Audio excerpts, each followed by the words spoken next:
هي بسم الله الرحمن الرحيم. هي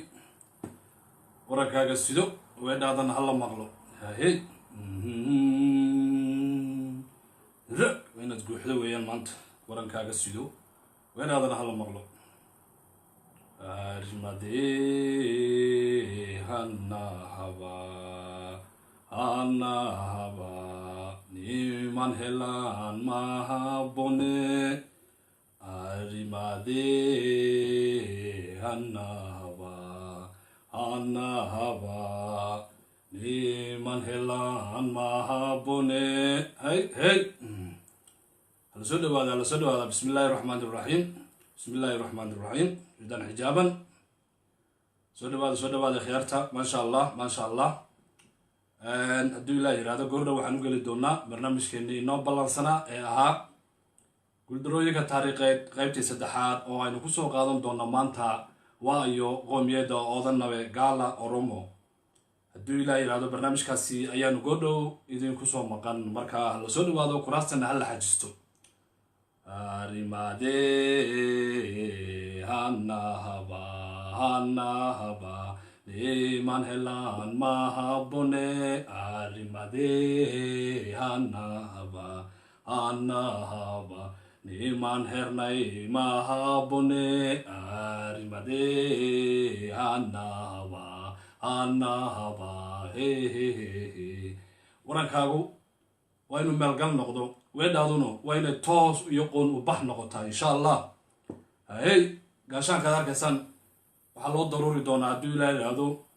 ragga loo yaqaano faallaqootayaasha ee kusoo kabsooma golayaasha loogu talagalay in bulshada loogu soo tabiyo waxyaabaha wax ku oolka ah ama ay hiddaha u leeyihiin oo ay ka ilduufeen qarniyo iyo sabano isdaba yaallay. marka warankaad arkaysaanna gaashaan ku daba socda isaguna hey marka waxaan daafurada kaga dhigi doonaa idinku soo dhaweyn doonaa gabar liyaada Khadiija Xaaji oo ka tirsan qoomiyadda Oroma oo ku looqeynayso hees cajaayib ah oo magaceeda liyaada kaasi gufu ayaan barnaamij ku furi doonaa intaynu aaraarteena u gelin. marka la soo galo dhammaantiin waalid salaam ee khayarta Mustafa soo dhawo Mustafa Sharif Rooda intaan arkay dhammaan dusha xagga sare soo dhawaada khayarta dhammaantiin.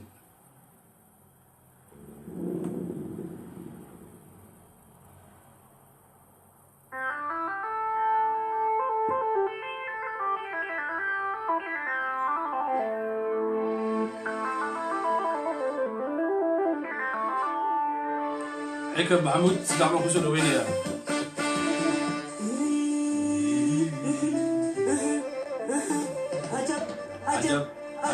عجب غفو قرارات راحة بوكسة تندربتا لمي برمتان كبا دبونتي عمدا دفين كراكا فدا سانيا چومالي ياني انخبرانو تدفته ديگا كيرو أرمو لفسرينيا چفته لمي أرمو مرحف منكو سامداني منهدا ججرته بدي سسكجسه مونجدس بربوفكاته كيرو كيرنس سبا رحمة صدق ونابتي واجرا بوكي بسا ببوكي سيدربته فين هندورسا فين ولا سلام مريم أديس أقول كذا لقى قاضي بلسما قمصنه نابتشو كم نقدا ورمات finfinay waa isla marayaa iyo dhulkii ummadda Soomaaliyeed laga qaaday guud ahaan iyo gaar ahaan ee maanta dhulka loo yaqaan Itoobiya cusub. barnaamijkeeni ayaan go'do bilaaban doonaa ilaahay hadduu yiraahdo oo ma taqaano uu ajashan nagu sugo. dhammaantiin waa soo dhaweynayaa inta qiimaha iyo qadarinta leh ee ku xiran Airo TV iyo aalada Facebook oo si toos ah oo laga socotaan. Airo TV goor walba waxay idin leedahay ku soo dhawaada barnaamijyo laga saafay mala awaalka oo ku qotoma hadba taariikhii ama sooyaalkii la soo maray ee ummadda Soomaaliyeed iyo gaar ahaan carre edeg dadka ku dhaqan. Airo TV waxa kale oo mar walba idin soo tabisaa arrimaha ku saleysan afka guunka ah ee lagu manaystay dalka ilma Soomaali iyo waxyaabo fara badan oo kamid ah isqardoofka siyaasadeed iyo hardanka ka taagan geeska Afrika marna ka taagan warmaha iyo hootooyinka loo afaysanayo dalka ilma Soomaali in badan horena waan ka hadalnay. Airo TV waxay leedahay wixii talo iyo tusaale ah oo aad haysaan ama aad doonaysaan in laga hadlo waxaad noogu soo hagaajin kartaan emailka ah irotv@gmail.com. haddaba waxaynu geli doonaa goordhow insha allah barnaamijkeenii taxanaha ee guuldarooyinka taariikheed qaybtii saddexaad oo maanta aynu kusoo qaadanayno qoomiyadda loo yaqaano oodanabe gaala oromo.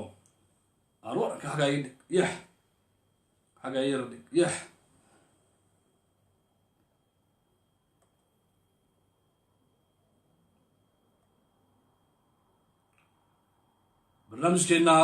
waxaynu sida caadada ku daafuri doonaa waxa loo yaqaano aaraartaasi oo aynu kaga hadli doono arrinta aynu maanta doonayn inaynu ka hadalno. waxaynu ognahay uumiyaha ilaahay uu ku abuuray dunidan guudkeeda ummad waliba waxa ay degan tahay deegaankaasi oo mar walba lagu garto ama astaan u ah dadka halkaa degan dhaqankooda iyo diintooda iyo caadadooda iyo qaababka ay u nool yihiin.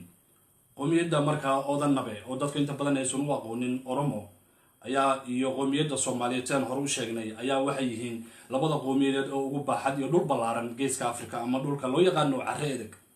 labada qoomiyadood waxaa kusoo dhacay haydaarooyin fara badan oo kuwaasi oo isugu jiro mid dhaqaale iyo mid dhaqan iyo mid bulsho. siyaasadihii reer galbeedka laga soo lalabay ee dhulkaasi ku foognaa ama mar walba doonayay in uu bacrimiyo ama baaxadda ku sameeyo bulshooyinka halkaa ku dhaqan wuxuu oga tegay raadad aanan marnaba isbedelaynin labada qoomiyadood. haddaba maanta qoomiyadda aynu sida goonida uga hadli doono waa qoomiyadda oromo, halka ay degan tahay iyo magaca oodanabe sida uu ku baxay iyo qaabka ay u kala baxaan iyo siday u nool yihiin. waa barnaamij taxano noqon doono oo musalsal ama qobano uyaal noqon doona hadduu ilaah yidhaahdo. laakiin maanta waxaynu soo qaadan doonaa qaybta ugu horreysay ee barnaamijkan aynu kaga hadlayno. haddaba aaraarteenu waxa weeyaan waxaynu daafuraynaa dhacdooyin muuq dheer oo aan la mahdin erey bixintooda waxa aan loo mahdin waxa weeyaan waxay xambaarsan yihiin urkutaallo iyo urugo iyo calooliyow mar waliba marka taariikhda laga hadlo dadka ay dib u gocanayaan. maalmo ina weedaartay oo dunidan soo maray ayaanu insha allah dul istaagi doonaa. waa murti iyo in badan la meehanawday qaar kalena ilaahay hadda maanta la muusanaabayaan xuqda iyo urkutaallada iyo dhacdooyinkan xambaarsan. arrimahan aynu ka hadlayno waxaan filaynaa inay in badan oo inaga mid ah aysan dareensaneen, balse dadka in qadarka yar ay og tahay waxyaabaha aynu ifinayno. dunidan horumartay waxyaabaha ay ku caanamaaleen waxaa qayb ka ah in shay waliba la daraasadeeyo.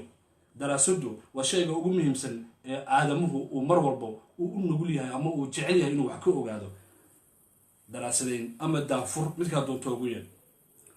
haddaba si bulshada loo tuso wax waliba oo la is odhan karayo waa muhiim ogaanshaheeda xagga faa'iidada iyo xagga saaraba waxay arrintani xambaarsan tahay arrimo ay marka dambe dhex eegaagaan waxyaabo badan oo laga yaabo inaad marka dambe aad dib garowshiya uga bixiso. haddaba hiigsigeennu wuxuu yahay inaynu fahanno dhaqamada iyo caadooyinka xunxun ee laga soo waariday meelo kale sida wadamada uu kasoo duulay doolala dheeraa ama saancadaalaha. ogsoonow inaad xaq u leedahay ka hortaga weedhaha qalafsan iyo ee xumaanta dhex ceegaaga kuwaasi oo inta badan aad moodo in laga saafay wax iswaanshaha jiritaanka iyo qiimaha bini-aadanimada ay ku qoofalan tahay. milgaha sare ee arrinteena maanta aynu doonayna inaynu isdul taagno waxa weeyaan waa maxay waxaynu nahay, halkaynu deganeen, waxaynu soo ahayn gumaystaha ka hor iyo sida aynu isaga waabin jirnay cadowga le saanta madow iyo kan saanta cad intaba. weli waxaan ku jiraa aaraartaydii. barnaamijkani waxa markaa uu noqon doonaa sida soo socoto hadduu la yidhahda qaybaha aynu idiin soo tabin doono. waxaa ka mid a kow colaadaha lagu furay mid guud iyo mid dhexdooda ah labada qoomiyadeed oo oromada iyo soomaalida. waayo colaadaha lagu furay colaadahaasi waxay sababeen in ay ka baraad la-aadaan khayraadka hantida maguurtada ay labada qoomiyadeed leeyihiin iyo ka faa'iidaysiga dhulka ilaahay hodanka uu siiyey ee buuraley iyo bad iyo guban iyo xeeb intaba leh. qaybta labaad ka haddan waxa weeyaan ka dhowridda darka siyaasadeed ee bulshooyinka geeska africa. sidaynu ognahay qarniyeyna wedaartay labada qoomiyadood waxaa laga dhowray darka siyaasadda iyo hoggaanka iyagoo mar waliba la docwareemo hadday kor soo haabtaanna waxaa lagu sameeyaa waxyaabo fara badan oo ay kasoo waaqsan waayaan. waxaa kaloo jiro abaarayn iyo saboolayn ilaa iyo maalinka maanta a jirto abaarayn iyo saboolayn. abaar oo dadka lagu kiciyo iyo saboolayn oo dadka oo la cayreeyo. waxaynu kaloo ka hadli doonaa marar habaabinta aragtida mid caqiido waxaa jira dad badan oo soomaaliyeed oo u duga rogtay horeyna oo nooga sheekaynay kana midnaa maanta ummadaha masiixiyiinta ee etoobiya ku dhaqan. waxaa kaloo jira qowmiyadda oromo marka laga hadlayo 40% iyaguna waxaa laga raray oo ay ka diga rogtoon diinta islaamka ay haysteen, kuwaasi oo u badan kuwa ku dhaqan gobolka loo yaqaano shawa ama meesha Addis Ababa ku taal. haddaad kor u kacdo koonfurta etoobiya dhulka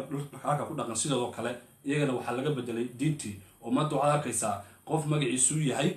magac masiixi ah laakiin awowgii labadii kii saddexaad oo muslima yahay. waxaa kaloo ka hadli doonaa isirsifayn iyo sumadheeg ummadeed. isirsifayn iyo sumadheeg, dadka marka la isirsifeeyo oo la dilo oo la jirdilo oo la eriyo oo la barakiciyo, haddana waxaa lagu sameeyaa sumadheeg. qofkii waxaa laga bedelaa qofkuu ahaa. hadduu soomaali ahaa tigre baa laga dhigay, hadduu maxaa la yihahdaa aan harari ahaa axmaar baa laga dhigay. sumadheeg baa lagu sameeyey, astaantina waa laga qaaday. waxaa kale oo aynu ka hadli doonaa rajo dhigid iyo dib u curasho ka maagid wadareed. rajo dhigid, dad badan oo inaga mid waxay ka rajo dhigeen geeska afrika inay ka mid noqdaan boqorada ama laamaha sare ee wax laga weydiiyo. dad badan oo inaga mid ahna waxay mar walba adeegsadaan ka maagid wadareed. qofka uu iska diido inuu wuxuu xaq u lahaa uu maareeyo ama uu ka mid noqdo dadka arrintaas wax laga weydiiyo. marka waa ka maagid wadareed si jamaca ayaa loo wada diidan yahay in badan oo inaga mid iyagana. ka dabandhaabidda waxaa kaloo ka hadli doonaa dhabandhaabid manfacadka khayraadka mid diihan iyo mid diyaarabo. dhabandhaab udganaysa qofka laga garaaco afka iyo madaxa iyo gacmaha iyo marka farq fiiqaba laga garaaco iyadoo loo diidanya inuu ka faa'iidaysto khayraadka iyo manfaca midka dihan iyo kan la soo saarayba. kahorjoogsiga tacliinta caafimaadka iyo dhaqaalaha, intaasina waa barnaamijyada soo socda oo mid walba aan gooni uga hadli doono maanta. laakiin waxay hadduu ilaah yidhahdo sidan ay xaaladdu tahay aan marka hore idin kala baxo. oodanabe, ereyga odanabe waxa uu yahay loo ilaa war soniya didaday maaha.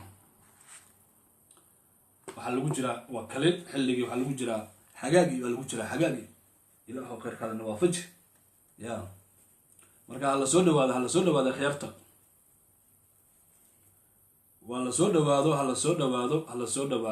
dhawaado insha allah. intaa waxaynu kaga baxaynaa aaraartii, waxaynu u geligelaynaa gundhiga barnaamijka. gundhiga intaan u gelin bal horta warankaan soo hooyar hulliyo yaa away faallaqootayaal, warankaasaan idiin sidanaa habeen iyo dharaarba warankaasaan idiin sidanaa. okay,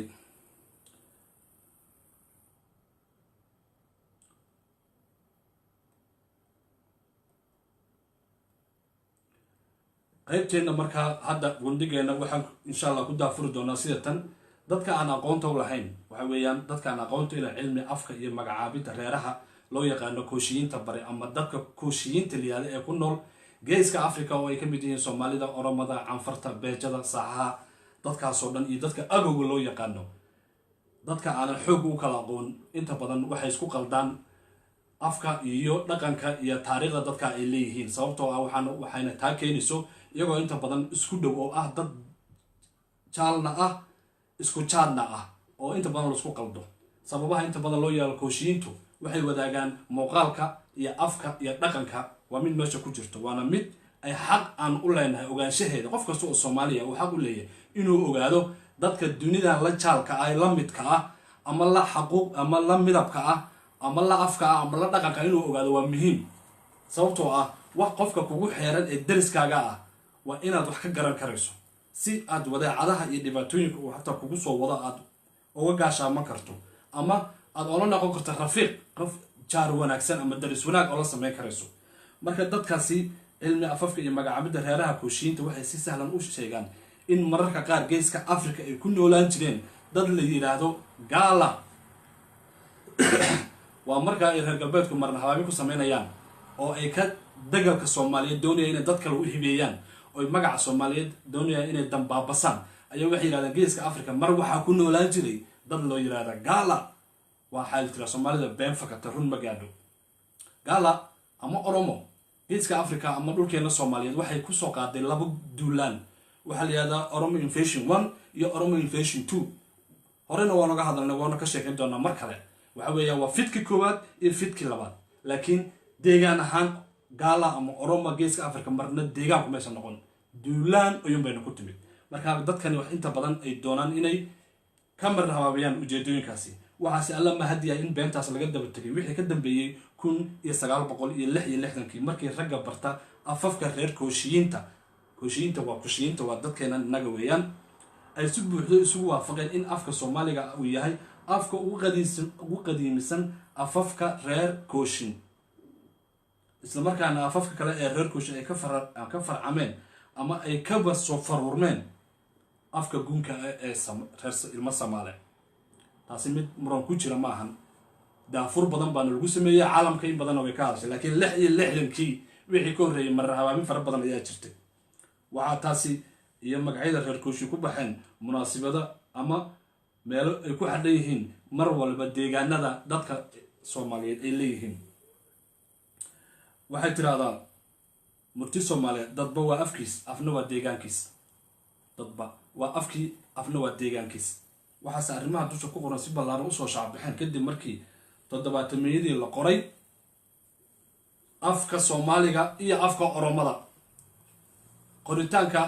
af Soomaaliga markii la qoray 72kii iyo afka Oromada laftooda markii la qoray waxa la helay waxyaabo badan oo dadka Soomaaliyeed laga horjoogay iyo dadka qoomiyadda Oromada labadaba sababtoo ah afkaaga hodanka ah hadaadan waxba ku baari kareynin oo wax ku ogaan kareynin oo aad wax ku odorisi kareynin way adag tahay afafka kale inaad si sax wax ugu fahanto sababtoo ah afka adiga leedahay mar waliba wuxuu ka sahlan yahay afafka kale marka qoridii labadan af Soomaaliga iyo Oromada waxay soo saareen in la daabaco malaayiin kutub ah oo waxyaabo badan oo qarsoona ay dibadda u soo baxaan oo ama afka Ingiriiska ama Carabiga ama Portugiiska ama Greega ama afafkii horeba ku qornaa oo mar walba laga saari jiray dhabta ama waxyaabaha ku qotoma dadkan waxay yihiin tan oo sahashay in afafkan ay si toos ah loo bartay la isbardhigana nasiib darrasi markay cilmi baarista luqadda Soomaaliyeed qaaday ayay burburtay qarannimadii Soomaaliyeed waa sax akademiyada afka Soomaaliyeed ama cilmiga iyo afka Soomaaliyeed runaantii dadkii unkay ama abuuray ama macallimiinta ka amaanta way nool yihiin dadkaasi way ku guuleysteen inay afkiisa dhig u sameeyaan iyo gundhig laakiin in la ballaariyo oo dogobyo la saaro waxay ahaan lahayd xilliga maanta aan ku jirno taasina waxa sameyn karaysay dowladnimo iyo nidaam laakiin qarannimadii waa tii afaaday oo meesha ka baxday intaa kadib haddaan markaa intaa kaga sii baxo aan idin kala baxo haddii ilaa yiraahdo qoraal fara badan baan soo sameeyay markaa qoraalka waxaan doonayaa inaan kasoo dhex saaro mar walba inta nuxurka ah Soomaalidu hore loo yiri waa hal oday oo oori batay oona ooda batay waa oday dumar badan guursaday oodihiisuna bateen oodu waxa weeye waa madaxa iyo xadadka iyo deegaanada oo aad u ballaaday waa hagaag aynu markaa eegno oonu ifino goorta la helay magaca loo yaqaano Oromo saa hore u sheegnay magacu wuxuu ahaan jiray ooda nabe dadka imika Oromada haddaad ku tiraahdo ooda wuxuu si yaqaan isaga ooda nabe inaan wada shaqeyno anigu imika Oromo oo kasoo jeedo magaalada loo yaqaano Hadamo oo isaga uu yaqaano Adama oo ah xaruntoodana Oromada ayaa waxaan ku yiri ooda nabe anaga waxaan idin naqaanaa idinka Oromana hadduu baxay wuxuu yiri waa sax ooda nabe ayaa magac saxda ooda nabe af Soomaali waxa ku noqonaysaa ooda dhise kii oodaha dhisay weeyaan marka magacan sidiisaba Oromo waxaa helay nin reer galbeed ah oo cilmi baaris ku sameynayay dadka ku dhaqan markaa geeska Afrika gaar ahaan wuxuu joogay deegaanka maanta loo yaqaano Tana oo ku yaalo dhulkan la xoogay bariga dalka Kenya ee dhulka Soomaalida ahaa halkaasi ayuu wuxuu ugu tagay qabaylada la yiraahdo Orma oo anaga Orma loo naqaano dadka Booniga la yiraahdo dadka loo yaqaano aan hore uga sheekeynay wardayda marka magacaasi halkaas uu ka soo qaaday haddii aad taariikhda dib u eegto qarniyadii 17aad 16aad 17 ka hor wixii ka horeeyay 15 14 magac Oromo meel ku qoran yahay ma soo heleysay dagaaladii Soomaalida ku socday Abyssiniyiinta ku wajahnaa Tigray iyo Axmara markaynu isdilaynay Soomaali iyo labada qowmiyadooda kale Oromo saa hore u sheegay waxay ku nabnaayeen reer ooda nabe gobolka loo yaqaan Baale oo marka mid atirsanaa saldanadihii 7 ahaa ee hoos imanayay in adal ooda nabe ayaan loo jiray laakiin afaadkii iyo dhibaatadii iyo digbixii iyo dagaaladii dheeraaday ee abasiniintii innaga oo soomaali inoo dhexeeyey markii uu geeridii axmed gurey uu mataqaana shahiiday iyo markii uu maxaa la yidhahdaa ay dhibaatooyinka noocaasa dhaceen kadib ayay soo fufeen marka ma dooni inaan ku noqdo oromadu markaa fufkaasi koowaad waxay ku sameeyeen ilaa iyo dhulka maanta loo yaqaano wallo oo ka tirsan gobolka axmaarada ka tirsanaan jira laakiin maanta qaybna la raaciyey dhulka canfarta qaybna la raaciyey dhinaca axmaarada qaybna la raaciyey dhinaca tigreega ilaa halkaasi waxay ku gaareen innagana waxayna soo gaareen ilaa iyo buuraha calmadow oo gobolka sanaag meesha loo yaqaano haadaaftimo haadaaftimo wuxuu ahaa abanduule haadaaf baa la oran jiray wuxuu ka mid ahaa abanduulayaashii hogaaminayay dadkii joogay ama dadkii ku nool markaa iyada qabsaday deegaanada iyo buuraha calmadow haadaaf baa la oran jiray taariikhdiis marka laan ka sheekeyn doonaa dhinaca kalena gobolada gadow ayuu gaareen ilaa iyo meesha loo yaqaano buurta mataa arba ilaa iyo buurta liyada gaalweyne oo magaalada garbaare iyo buurdhowba udhexayso mataa arbana waxay udhexaysaa magaalooyinka ceelwaaq iyo beled xaawo waa buur aada weyn oo cajaayib ah ilaa iyo humbaale iyo qool iyo qurbaceeda waata xagga kasoo eegayso marka iyaguna waa taariikho kale mar kaleynu ka sheekeynaynaa orma ayuu marka ninkaasi meesha kusoo helay oo qoomiyadaasi meesha degan ama dee reerka meesha degan oo orma la yidhaahdo ayuu marka diiwaanka u geliyay waana qarnigii 19aad waana shalay ka hor markaa ma helaysid meelay oromo ku qoran tahay deegaanka markaa Tanarifa san hor u sheegnay dadkaasi qoomiyadahaas ku noolaa oo fara badan oo qaarna ay bantu yihiin qaarna ay kushiyin yihiin dabadeedna gaala isaguna xilliga uu baxay magaca gaala isaguna mar kale aan ka sheekeyn doonaa haddii ilaa yiraahdo intaa markaa aan ka imaado okay Soomaalidu maxay ugu bixiyeen reer oodan nabe sababta ugu bixiyeen maxay ahayd maadaama inagu aynu Soomaali ahaan ku abtirsano aynu nahay Soomaali heel abroone iyo sasab heel abroone aynu nahay iyaguna maxaan u naqaanay sababta aan ugu naqaanay oode muxuu yahay ooda ama oode ama oodan nabe magacaasi waxa uu tilmaamayaa waa af Soomaali dhab ah u fiirso waa af Soomaali dhab ah oode nabe iyaguna sidaas u isticmaalayaan sababtoo waa markaas loo leeyahay waxa weeyaan wuxuu ahaa reer oodan nabe ooda dhisayaal reer ooda dhise marka deegaanada marka ay deganaayeen inta aynan oromo isballaarin oo aynan naaxin oo intaas oo dhul maanta aysan qabsanin deegaanada ay marka deganaayeen ayagana ka hadlaynaa dadka reer oode waxay kaloo deganaayeen laba jiho ayay markaa deganaayeen sida caadiga ah dhul hoosaadka dhulka loo yaqaano dhul hoosaad dhulkan Ethiopia maanta waa laba qaybood waa dhul sare oo buuraley ah oo dhulka abasiniinta ay degan yihiin ah iyo dhulka hoosaadka dhasheegyada dhulka biyo qabitinada iyo durturada iyo daaqsinada ku wanaagsan marka waa dhul sare iyo dhul hoose marka labada dhulba waa la deganaa dadka Soomaaliduna labada dhul way deganaayeen agowga ayaanu jaar la ahayn oo dadka ahmaarada ayaa xadkay u ahayo qayb ayaan buuraleyda ka deganeen dagaalo fara badan iyo arrimo fara badan kadib sidii loo soo durkinayay dagaalka maanta iyo la mid ah ka sheekeynayna maaha qaar waxay Soomaalida la deganaayeen dhul hoosaadka ama dhulka loo yaqaano booranta oo u dhow warta loo yaqaano warta la yiraahdo Lake Abaya waa war ay aaminsan yihiin masiixiyiinta ama dadka Etoobiyaanka hore inay tahay meel barakaysan waa halka ay ka fufo wabigan Niilka cad halka ka fufo ama durdurada halka ka yimaadaan weeyaan marka waxay aaminsan yihiin Lake Abaya inay tahay meel yani barakaysan laagtaasi marka dadyo fara badan ayaa asliyan deganaan jiray oo maanta qoloba ay jiha oo ay qabatay dhulkaasi marka booranta ereyga booraan af Soomaaliga wuxuu ku noqonayaa waa godod dhulka booranta booraan hadimo haqodin ku dhici doontaa mooyaane marka dhulka booranta marna waa jamac waa booraan waa mid qura waa god marna waa booramo waa halka ay boorama ka timid oo kale kelmadan boorama magaalada la yiraahdo halka ay ka timid waa booramo waxa weeye waa godod isbiirsaday ayaa meesha ku yaala marka dadkaasi qaar waxay deganayeen dhulka hoose oo booranta ah oo Lake Abaya koonfurta Ethiopia maanta dadka booranta degan waxa loo baxshay meesha godadka ku nool booran ayaa loo bixiyay maanta waxa loo yaqaanaa booran kuwii u soo guuray ama soo aaday bariga buuraleyda Ethiopia oo dhul buuraleyda Ethiopia ama bariga waxay noqonaysaa dhulka inaga aan deganahay ee maanta bariga loo yaqaan dhulka Soomaaliya Soomaali galbeed ama Ogaadeniya kuwa waxa loo bixiyay bari tuma oo la micno yahay bari aade oromo marka labadaasi firqo ayaa u kala baxdaa guud ahaan waa boran iyo brentu ama brentumo iyaga marka qaarkood waxay ugu dhawaaqaan oromada koonfurta soo xigta deegaanada sida gujiga iyo gabraha iyo dhulka dhinaca soo xiga yani xadka liban yani gobolkan soo xiga masabit iyo dhulka soo xiga waxaan ka wadaa gobolkan waqooyi bari Kenya kuwa soo xiga ama gabraha iyo gujida degan deegaanadaas wixii dilla iyo ka hooseeya yaabilow iyo dhul deegaankaasi brentumo ay yaqaanaan brentumo marka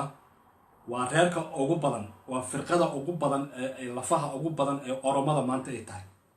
marka la yiraahdo boran iyo brentumo waxa ku jiro 10 milyan oo Soomaaliyeed oo afka oromada ku hadasha waxa la yiraahdaa 10 milyan ee Soomaaliyeed ee afka oromada ku hadasha brentumo waxa kaloo ku jira ama brentu waxa ku jira beelaha ugu badan ee Soomaaliyeed ee dagal rogmay ee bedelmay kamid ah maanta qoomiyadda Oromo beelahaasi qaybteena damban kaga hadli doonaa Soomaalida dadka safka hore kaga jira ee Oromoobay waan qaybteena damban kaga hadlaynaa marka waxaad ogaataa booranta dhulkeeda sida ay isugu fidisay marka laga yimaado dhulkaasi dhasheegyada hoose waxay xooggeeda u soo guureen dhulkaani maanta loo yaqaano bariga in Kenya halka ay dhacdo waa kuwan degan Siolo hoosteeda waa kuwan degan qaar waxay degan yihiin meel loo yiraahdo Sololo oo Moyaale gabal dhac ka tirsan ka marban tagay waxa weeyaan marka aad qarqara iyo loko ka soo baxdo ee aad Torbi timaado Torbi ayaa ka bilowdan meeshii Torbi waxay u dhaxaysaa banka loo yaqaano Banqiyame oo waxa weeyaan Bambas ayuu Banqiyame ka soo bilowdaa dad badan wuxuu ku dhamaadaa Torbi marka booranta ka bilowdaan Torbi markaad ka soo baxdo wadada Moyaale u soo socoto Sololo waxay ka qabanaysaa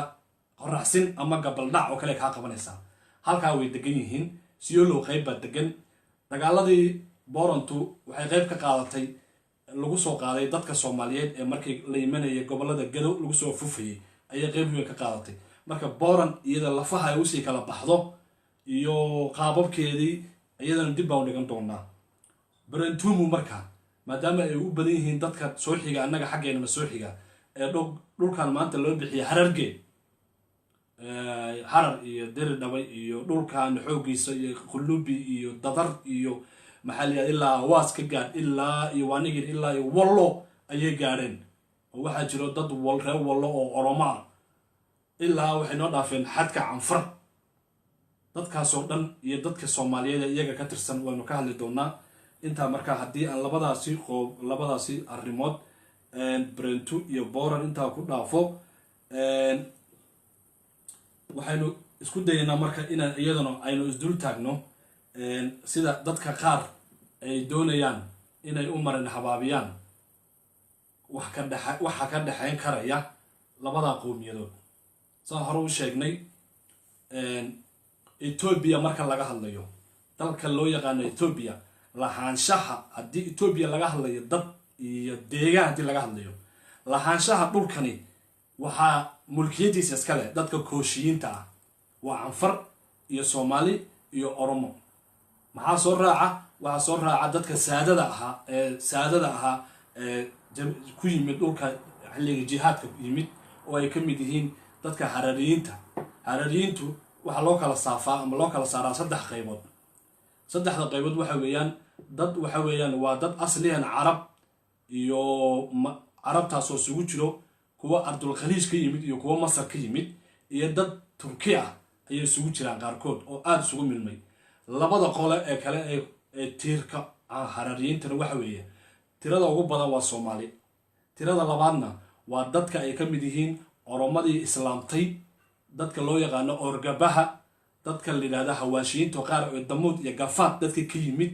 dadkii ka soo haray dadkii ka soo dagaal tagay ama ka soo duulaan tagay xilligii Amir Nuur iyo Amir Maxamed iyo Imaam Axmed Gurey intii u dhaxaysay ee loo yaqaano gaaturiyiinta marka maanta laga hadlayo dadka ugu badan ayay noqdeen tafiir ahaan marka laga hadlayo dadka Harariyiinta maanta gaaturiyiinta waxay deegaan u ahaa Sidaamo iyo Baale ay deegaan u ahaa waxayna ahaayeen dad geesiyaal ah oo markii lasoo jabay dib ugu soo noqday dhinacan bariga oo halkaa degay dabadeedna uu isku milan ku dhacay dadkii jihaadoonka ahaa ee ka yimid saan sheegnay dhulka carabta ka yimid dadkii soomaaliyeed ee deegaanka deganaa ee lahaa dadkii marka dambe oromada ahaa ee muslimay dadkii qayb ka mid ah canfarta sida reerka loo yaqaano canfarta reer carab tuqaanka oo kale reerka la yihahdo canfarta ah iyo qaybo ka mid ah dadkii la orgabaha nasiib daro dad badan oo soomaaliya orgaba ma garanayaan oo waxaan arkay ummad badan oo orgaba ah laakiin iyaga laftooda maanta dad soomaaliyeed ah laakiin aanan garanayn micnaha ereyga orgabahuna waxay ka mid ahaayeen dadkii geesiyaashii qaybta ka ahaa jihaadkii dheeraa ee 700 oo sano socday ee uu hogaaminayay duulaan badanay imaam axmed gurey ilaahay ha ka raalli noqdo iyo raggii badnaa ee dogobyada sii saaray ee amiir nuur iyo amiir maxamed iyo amiir cali iyo raggaasi ay ka mid yihiin sheekh abaadir iyo maxamed muuse iyo maxamed daauud iyo raggii lahaa raggaas ay ka mid ahaayeen marka haddaan intaa kaga sii baxo qaybteenna ugu horreysa aan ugu talagalay barnaamijkeenna inaynu maanta aynu kaga hadalno waxaan kusii siqaynaa qaybtii dhexe haddaba waxaan naga xasuusinaa waxaynu ugu talagalnay barnaamijka aynu soo diyaarinay waa barnaamij aada u badan inaynu marba in ka habno si aysan murtida nooga bashiishan hadalka hadduu bato murtida ka lunta marka si aynu murtida nooga bashiishan waxa weye waanu soo kokoobi doonaa qaybaha marka reerahani ku milmay oo qabaa'ilo fara badan ah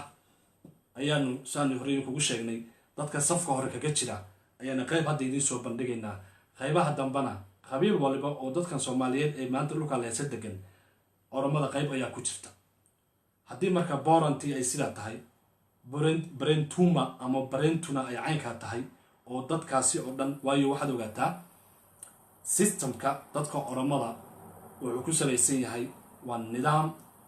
yacni wata agabkiisii beeraha dadka loo bacriminayo xoolaha loo fayo dhowrayo dowladnimo waa system wata halka systemka dadka soomaalida dhulka la gumaysta ama magaalada jigjiga xarunta u ah systemka uu yahay system fadhiid ah oo hal magaalo fadhiya oo aanan meelna u kicin oo aan dadkiisa ogaanin oo aan bulshadiisa soo guran kan oromada wuu socda wuu fidayaa marka maxaa markaa u sabab ah dagaalada lagu abnaca ah ee oromada iyo soomaalida mar walba ka dhexeeya kuwaas oo soo noqnoqda kuwa habuu dambeeyaana balbaleetu iyo hawadayd kuwii ka dhacay oo kale oo dad badan oo maxas ah oo rag iyo dumar iyo maxaa la yidhahdaa ganacsatabana lagu dabxay dagaaladaas o dhan waa kuwa siyaasadeed marka qodobada marka hore aan ka hadlayay ayaanu kaga hadli doonaa qaabka la isugu dirayo labada qowmiyadood oo fahmi kari laha inay ka baaraan degaan lahaanshaha iyo mulkiyadda etoobiyada maanta soomaalida iyo oromada cid ka xigi karta ama ka hor istaagi karaysa inay maamulkeeda iyo maareynteeda qabtaan ma jirto ilaa siyaasiyiintooda inay ka maagaan oo la waayo siyaasi yani hankaale in la waayo mooyaane cid ka hor istaagi karta ma jirto waa labada qowmiyadood ee ilaa iyo kenya xad wada leh oo ilaa halkaas dhinac yaalla oo kenyana wax ka noqon kara etoobiyana wax ka noqon kara dadka soomaaliyeed maxaa intaa waxaa usii dheer baddaan aragnay oo khayraadkaa leh dad human resource aada u qiimo badan xoolo nool dhul saliid iyo khayraad wax walba dhex yaallaan marka qaybteenna hore maanta barnaamijkeeni aan ugu magac darnay guuldarooyinka taariikheed qaybtiisa 3aad oo ayna kaga hadlaynay waa iyo oodanabe gabagabadii ayaanu ku jirnaa saan hore u sheegnay barnaamijka wuu sii socon doonaa hadduu ilaa yiraahdo waxaan markaa halkan isdul taagi doonaa qaybo ka mid ah beelaha soomaaliyeed oo qayb ka mid ah iyo sida ay qowmiyadan mataqaana oromo waxaa kalood ogaataan walaalayaal dad badan oo soomaaliyeed waxaa ka daahsoon waxyaabaha inaga dhexeeya marka laga yimaado colaadaha iyo siyaasadaha iyo dalka kala riixashadiisa iyo biyaha iyo baadka la isku dilaya marka laga yimaado waxyaabo badan ayaa qowmiyadda inaga dhexeeya oromada waxyaabaha inaga dhexeeya waa ka mid ah dad badan oo soomaaliyeed oo waxaa jira ay dhaleen oo ay abtuuyin yihiin dad badan oo soomaaliyeed saan sheegay oo 10 milyan oo maanta iyaga ka tirsan baa jira intaas marka intaan ugu gelin bal wax yar haddana bal in yar aan dib idinku celiyo gabadha la yidhaahdo Khadiija Xaaji oo in yar ka jagacsiinaysa iyaduna arrintan.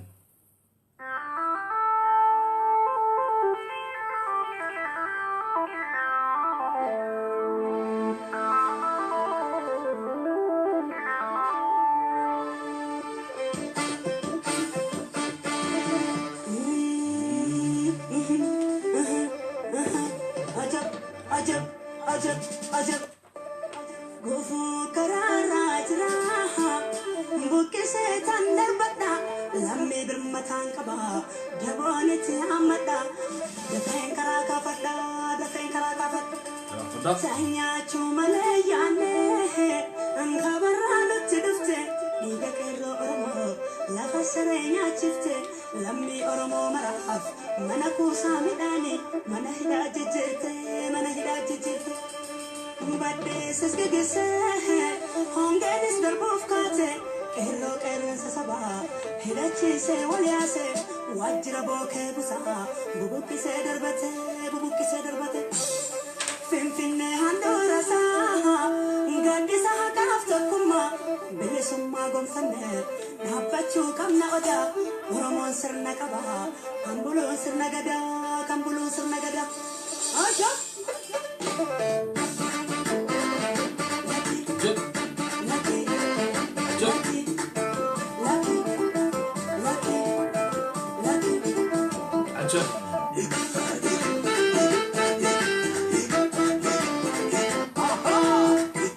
Hey, waa intaa kadib walaalayaal waxa weeyaan saan hore u sheegay bulshadan Soomaaliyeed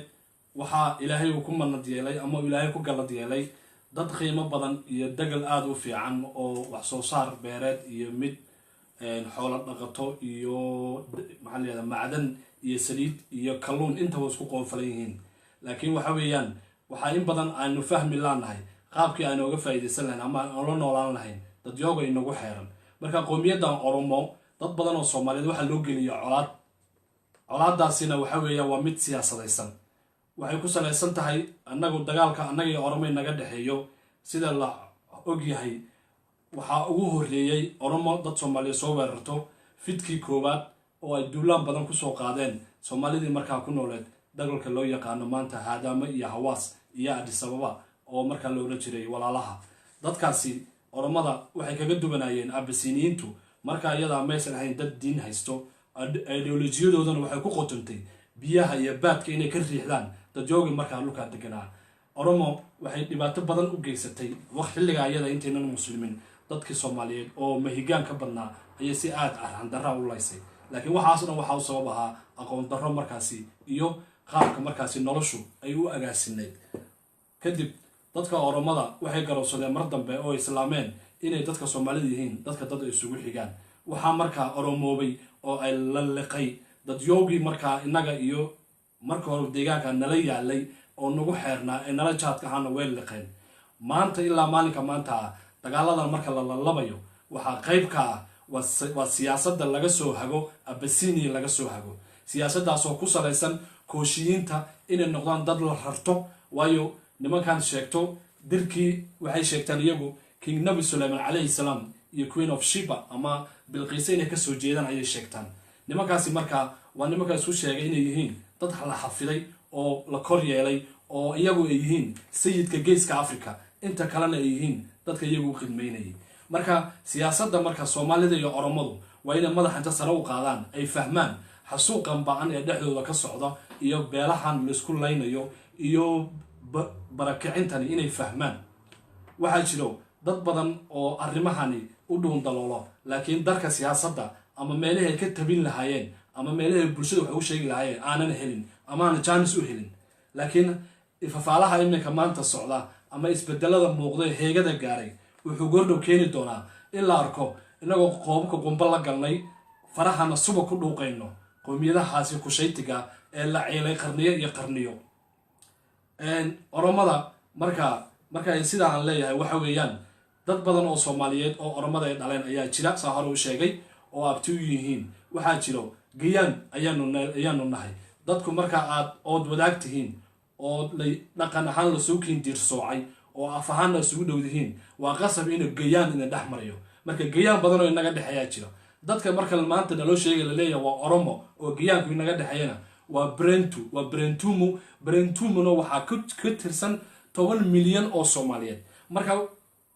dadkan giyaan wadaaga aynu nahay ama is dhalayno waa qof Soomaaliya oo afkii oromada ku hadlaya ninkii deganaa Adama ama meesha maanta Nasret loo bixiyay ama Awaas deganaa ama herna meesha loo hermaad meesha la oran jiray herna loo bixiyay ama meesha loo bixiyay khulubi la yiraahdo maanta ama asabata farre ama ma aysa degan ama dusha saraba wabiga halku Awaas ku fafo deganaa markii oromowen de dadkaasi ma oran karnay waa oromo waa dad shishay waa dadkeeni waa isla dadkeeni oo dadkaasi naloo leeyahay waa dad shishay marka waa inaynu fahanno mar walbo dadkaasi waxay naga dhaxayn karaan colaada waynu soo aragnay dhibaatada leedahay colaad waa tan sababtay in ilmo Soomaale ee iyaga warmaha la isugu dhiibo laakiin qofka markuu aragtidiisa iyo maskaxdiisa marka uu furo oo uu hareerihiisa waxa ka socda arko wuu ilaabayaa waxa asaga iyo walaalkii ka dhaxeeyo murtidii muxuu yiri ninka odayga ahaa maax ha ii joogu yiri odayga adeerkay ahaa waxa weeyaan marka qofka Soomaaliga ha ii joogaan leedahay waa inaad marka fahanto inaad Soomaali tahay oo sayid aad ka tahay geeska Afrika oo qoomiyadaha geeska Afrika la mid tahay oo aad wax waliba wax dheer tahay waliba oo inta baar dheer tahay waa inaan fahmi karno laqdabada iyo hagardaamada ay kuukuyada maleegayso hagardaamada axmaarada ee Tigreegu maleegaya waa inaan fahmi karno marka haddii inagii marka marna Soomaali la soo kaayo diro marna kooshiyin la soo kaayo diro waxa weeyaan nolosheennu waxay noqonaysaa nolol isku qoofalan oo aan meel lagu soconin marka waxa loo baahan yahay dadka noocaas ah inaynu walaaleysano inaynu raadino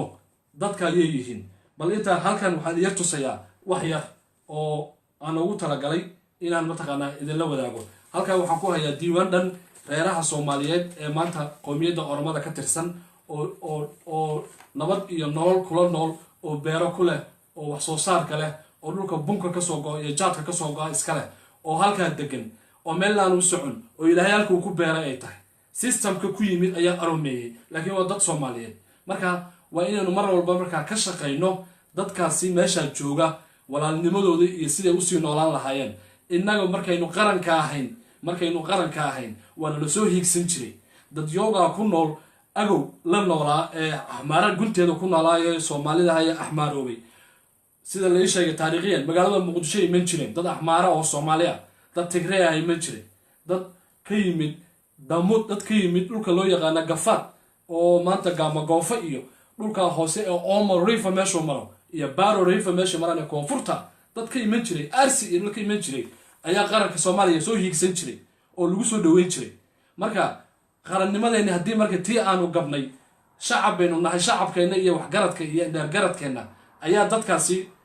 yani u gacan haadin kara dadkaasi soo dhaweyn kara dadkaasi waa dadkeeni weeyaan marka aragtida ah qofkii af Oromo ku hadlaya waa cadow waa aragti oo cadowga keenay weeyaan qofkii af Oromo ku hadlay qof kasto oo af Oromo ku hadlayo dad baa laga dhaadhicinayay dad cadow ah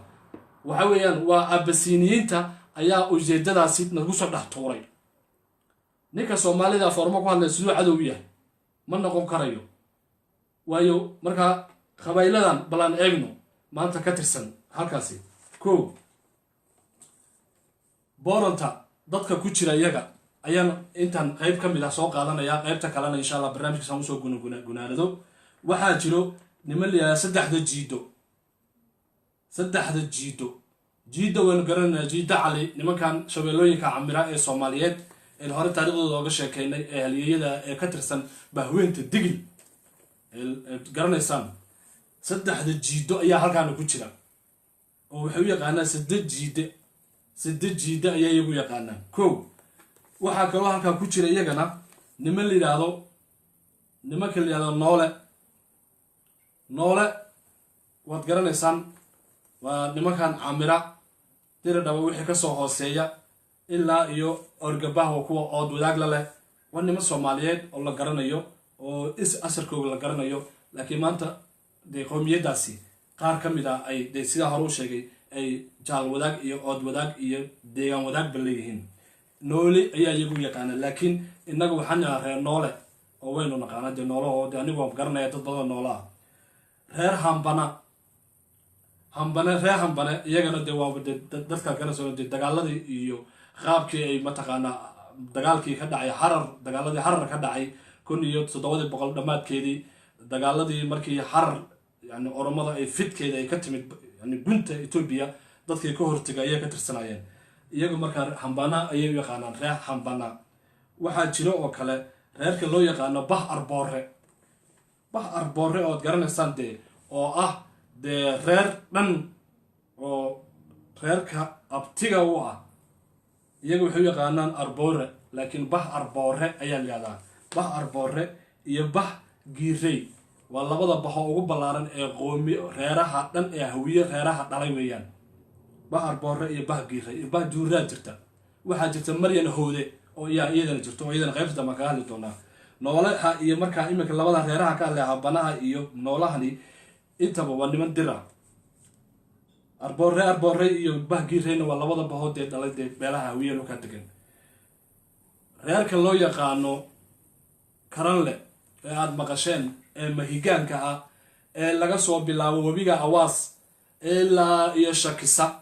ilaa iyo ceelbuur nimanka taas u yaala iyagana qaybo dhan baa halkaa ka tirsan reerkan iyaga kaariyuga u yaqaana laakiin dee waa la yaqaanaa reerkan iyagu laftood cid ay yihiin reerka la yihahdaa camar waad garanaysaan oo iyagana maanta halkaa qaybtaas ka tirsan reero dhan oo waxaa jiro sidaa isugu qoofalan oo reerka gugundhabaha la yidhaahdo qaybo dhan oo ka tirsan haddaan markaas sii wado gurgure in dhan oo gurgure ah akishaha gadabuursiga ciisaha reerka la yaqaana absamaha especially reerka la yidhaahdo gelimayska oo afarta absama adeerkood ah gelimays badhkii wuxuu jiraa dhinacaasuu jiraa reerka la yidhaahdo baalcad absamood garanaysaan raggii dagaalyahaniinta ahayd xilligii dee jihaadiyiinta lagu jiray xilligii axmed gurey qaybo dhan baa halkaa ku maqan tanade reerka la yihahdo leelkase aad maqasheen ee tanade ee dee ilaa iyo goldoobi dhulka iyagana camira qaybo dhan baa halkaa jooga aan usoo noqdo qolyaha kale ee iyagana dushaa sare jira reerka loo yaqaano sheeqaasha qaybo dhan oo ka mid ah iyaguna halkaasay jiraan oo reerka loo yaqaano qaaluuga imanka ee baabuli iyo dhulkaa markaa tagto dadka jira oo ilaa iyo gunta hoose ku jira ayay ku jiraan yaa kale oo markaa xagga haddana sii jira dadka way badan yihiin markaa mid waliba insha allah deegaankiisana waan soo sheegi doonaa hadda waxay iga tahay ifin iyo inaan dadka tuso dadkaasi warmaha naloogu dhiibay waa dadkeenni Soomaaliyeed ee dhibaatada ku dhacday midilaq markuu dhulka qabsaday la bahdilay ee la mooroduugay xayla salaasi uu ku yimid mingista xayla maryan uu ku yimid ninkii loo jiray mala salaawi iyo ilaa maalinka maanta ah dadka marka waa dad sidaa loo raray loo bedelay waa dadkeenni Soomaaliyeed weeyaan harla deegaankeedii ayaa la sheeganayo waad arkayseen abasiniinta BBC-da ay ka faalloonaysay dadkeenni harla ee qiimaha lahaa ee gasar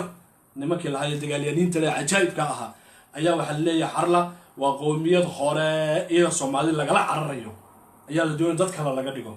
barsare reerka la yiraahdo barsare iyo gasar oo bahwadaag la ahaa harla oo taariikhda ku xusan adduunyada ku xusan taariikhaha Soomaalida ee aan duugoobin ayaa la doonay in meesha laga saaro laakiin badan naga mid waxa waro ma hayaan marka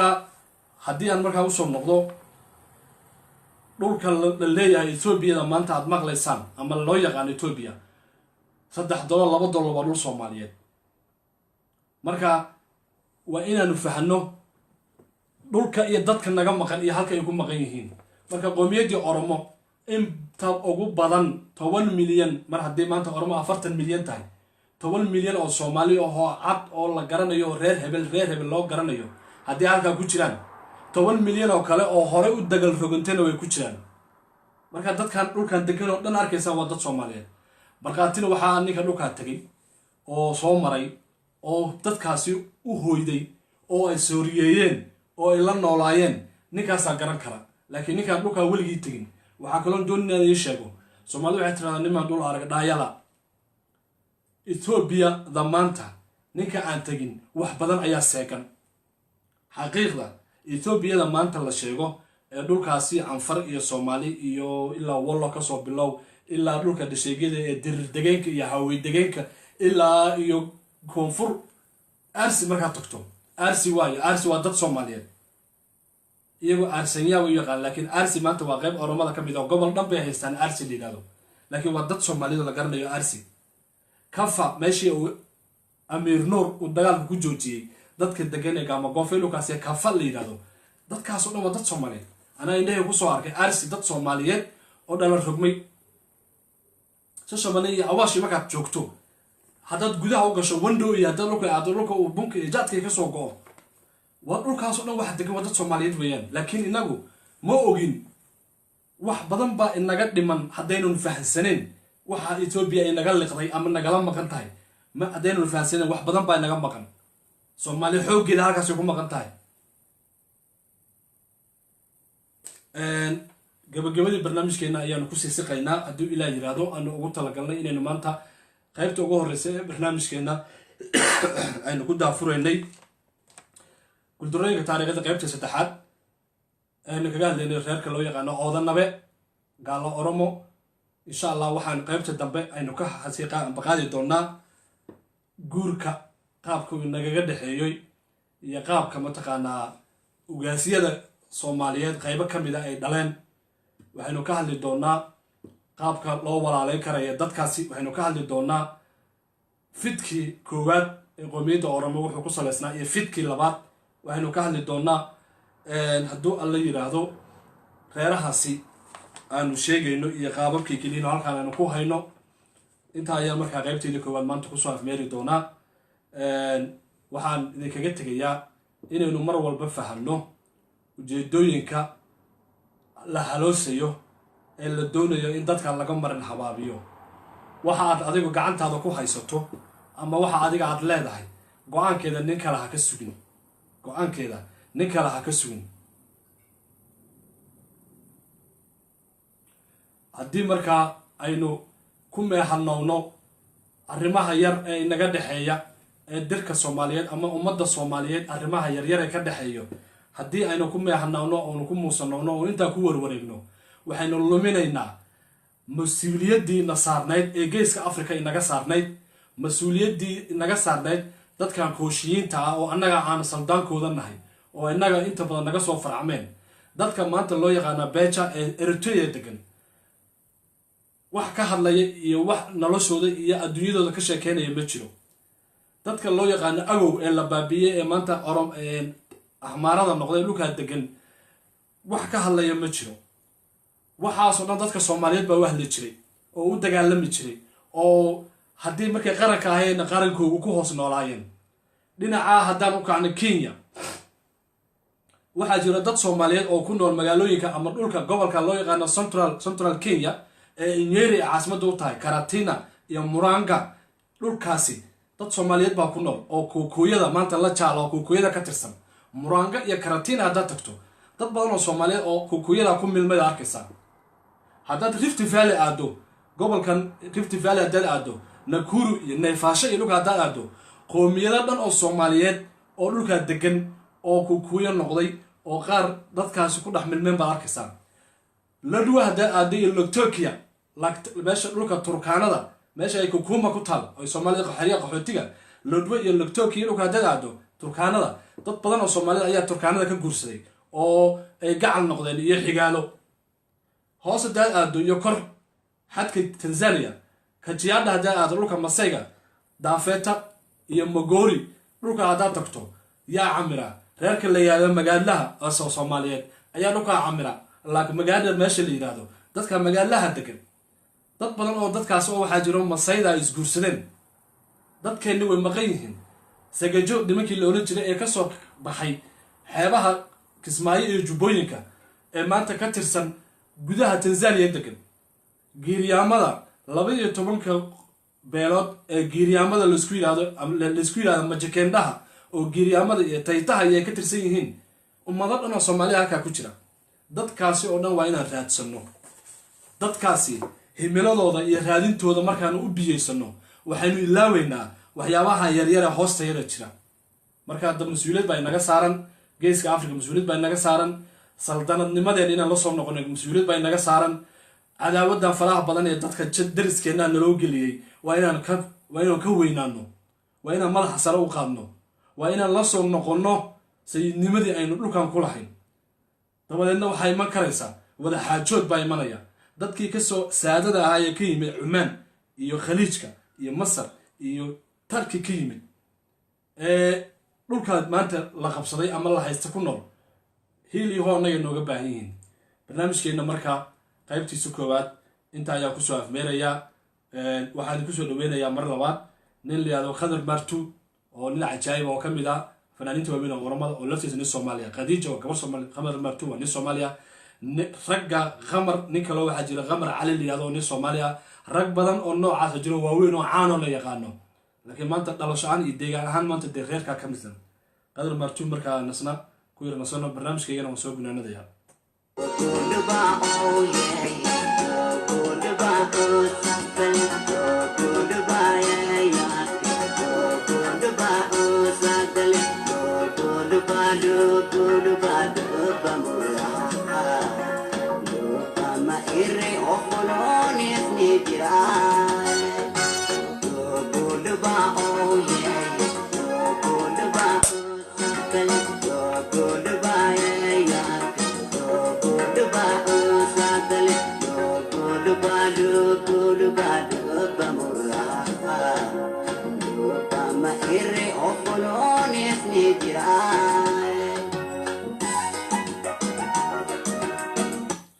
intaa kadib gabagabadii barnaamijkeenna hadduu ilaah ihahdo waxay naga xasuusinaa qaybtan dambe saan horey u ballan qaadnay arrimaha markaynu dhammayno waxaynu soo wadnaa barnaamij mug weyn oo isaganu taxano noqon doona barnaamijkaasina waxaynu ku ifin doonaa si aynu u fahanno haydaarooyinka gumaystaha xiriirkii qotada lahaa waayo mar walba waxaa nalagu habaa ama naloo soo bandhigaa arrimaha tagan yacni kuwa toban baa ka wadaa ee negativeka ah laakiin kuwa positiveka ee toban marna ma aran marka waxaynu ka hadli doonaa waxyaabaha wanaagga ah ee dadka inaga dhexeeya oromada waxaynu ka hadli doonaa guurkii naga dhex maray waxaan ka hadli doonaa boqoradii oromo dadkii soomaaliyeed ay ka guursadeen waxaanu ka hadli doonaa ugaasyada soomaaliyeed ee ay qoomiyadda oromada dhaleen dadkaasaynu ka hadli doonaa si colaadahan meesha oga baxaan oo isbeddelka maanta curtay geeska africa aynu hayaankaasi qayb oga mid noqono sababtoo ah etoobiya maanta isbeddel baa la filaya inuu ka dhaco isbeddelkaasi waxa uu suurtagal noqon karaa haddii la helo han soomaaliyeed haddii dadka soomaaliyeed ay hankooga sare u qaadaan oo ay noqdaan dad darka siyaasadda iyo hoggaanka geeska africa kusoo noqda hadday noqdaan isbeddelka etoobiya wuu miro dhalayaa laakiin haddii soomaali laga waayo meeshaasi waxaan ogahay oo sooyaalka uu ina barayaa in sidii hore ee arrinta noqon doonto sababtoo ah xaajo nimaan ogeyn indhuhu ka tuuraa baa layidhi soomaaliga meeshaa ka maqan haddii soomaaliga uu ka maqan yahay meesha wax lagu agaasimayo arrintu waxay mari qaabkii hore ee gumaystaha ee ahayd istaraatiijiyadii ahayd soomaaliga iyo dadka kushiyiinta ah dhulkan ha laga eriyo dhulkoogan ha la qaato tiin bay noqon laakiin waxaa loo baahan yahay inaynu han yeelano waxaa loo baahan yahay ninka jigjigo iyo diridhabe iyo harar ku nool ee soomaaliyeed ama ku nool gobolka city ilaa iyo mooyaale ee gobolka liibaan ilaa iyo doollo iyo afdheer iyo dhulka loo yaqaano dhagax buur maxaa la yihahdaa dhulka hadda loo bixiyay jaaraar iyo dhulkaasoo dadka degan ee soomaaliyeed ilaa iyo degan maxaa la yihahdaa xadkaasi waxaa loo baahan inuu u istaago inuu noqdo inuu etoobiyada maanta isbeddelka ka socdo oo wax ka noqdo oo madaxweyne noqdo ayaa loo baahan yahay qofka soomaaliyeed qabkaa laga dilay war dhulka adiga iskale qabkaa laga dilay soomaalida mataa hare iyo aadhaama ama hawaash iyo dhulka hashashamana ku nool ee dhulka degane iskale waa inay ka mid noqdaan kaabinetka waa inay ka mid noqdaan baarlamaanka dhulka adiga iskale ma aha inuu nin 4 milyan oo dhul qorfo ah degan oo 3,000 oo kilomitr kuu jiro inuu adigu ku maamulo maahan marka waxaa loo baahan yahay inaynu ka kacno meesha oo aynu warmahayno aafaysano oo aynu dadkaasi waayo qofka deegaankiisa wax ka noqda ayaa dadka kalena wax u tari kara ninka diri dhaba jooga ee diri dhaba ku gabay wax gabay oo diri dhaba wax ka qaban la oo diri dhaba dadkiisa wax u tari la ninka muqdisho iyo hargeysa iyo boorama iyo garbaare jooga waxba ma tari karo marka waxaa loo baahan qofka halka uu joogo oo uu ku dhashay isagoo Soomaali ah oo lugiisa iyo baradiisa joogo inuu u istaago xaq iyo xuquuqdiisa oo uu ka mid noqdo baarlamaanka oo uu hor dhigo gabadh falka lagu sameeyay dadka Soomaaliyeed 300 sano la soo dhaafay ee la gumaadayay waa inuu hor dhigo baaxadda siyaasadeed ee dadka Soomaaliyeed haysta abaaraha lagu wado colaadaha lagu sameynayo dhulkooda la qaadanayo waa inuu qofka Soomaaliyeed u istaago oo yiraahdo isagoo af Oromo ku hadlaya af Axmaar ku hadlaya af Tigray ku hadlaya Soomaali ku hadlaya luqadda doonto ku hadlo waa inaad hor dhigto oo oran karto anigu qofkaas aan dhulka ana iskale dadkaasina aad la xisaabtanto la joojiyo hal qof oo ummadan oo 12 milyan la leeyahay hal qof baa hor jooga oo magaalada Jigjiga jooga hal qof oo magaalada Jigjiga jooga ayaa ummadda 12 milyan daba taagan tahay arinta waa in laga koro waa in xisbiya la furo waa in loolan yimaado waa in la loolamo Cabdi Maxamed Cumar waa in la loolamo oo tartan meesha u yimaado oo la aado halku baashu taalo la soo dooxo weeyaan oo dadku ay fahmaan waxa ay leeyihiin intaas markaa barnaamijkeega insha Allah ku soo ameeri doona haduu Ilaahay yiraahdo gabadhan aan kaga tagaya inta kadib waxaan idin leeyahay assalaamu calaykum waraxmatullaahi wabarakaatuh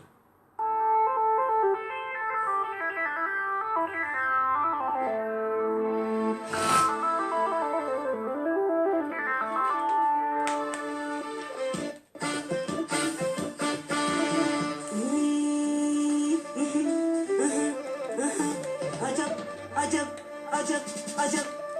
gufu kararajra bukise tandarbada lammi birmatan kaba jaboniti amada defen karaka fada sanya chumale yane ankabarano tidufte diga kero oromo la fasarenya chifte lammi oromo marahaf manaku samidani manahida jirte Badis is the gise, Hongadis the Bufkate, Kero Karen Sasaba, Hidachi say Waliase, Wajiraboke Busa, Bubuki said Bate, Finfine Handorasa, Gandisa Gafta Kuma, Bilisuma Gonfane, Napachu Kamna Oda, Uromon Sernakaba, Ambulon Sernagada, Aja!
محمد فرح يسوي دي قبضه وايو قبضه وقبضه وقت ما شاء الله حسن نقم الريحان ولا نديرا ويان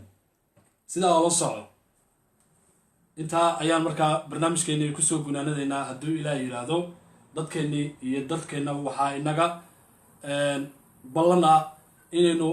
madaxa sare u qaadno oo aynu hoos u foorarka iyo hoos dhugashada aynu ka baxno aynu raadino waxa inaga maqan hulaha iyo kaynta waxa inaga maqan weena raadino si aynu u ilaashano agabka ama budiga waxa ina dhaxda u ilaashano barnaamijkeena intaas ayaa ku soo afmeerayna waa anigoo idin leh Airo TV waxay mar walba diyaar u tahay inay idinka xaqabtirto waxyaabo badan oo u jeel qabtaan ogaanshaheeda wixii tala iyo tusaale ah ama aad isleedihiin waa barnaamij ku habboon in la bulshada loo soo bandhigo waxaad noogu soo hagaajisaan emailka ah airotv@gmail.com ama abkade@hotmail.com intaa ayaanu ku kala tegaynaa waxaan idin leeyahay wassalaamu calaykum waraxmatullaahi wabarakaatu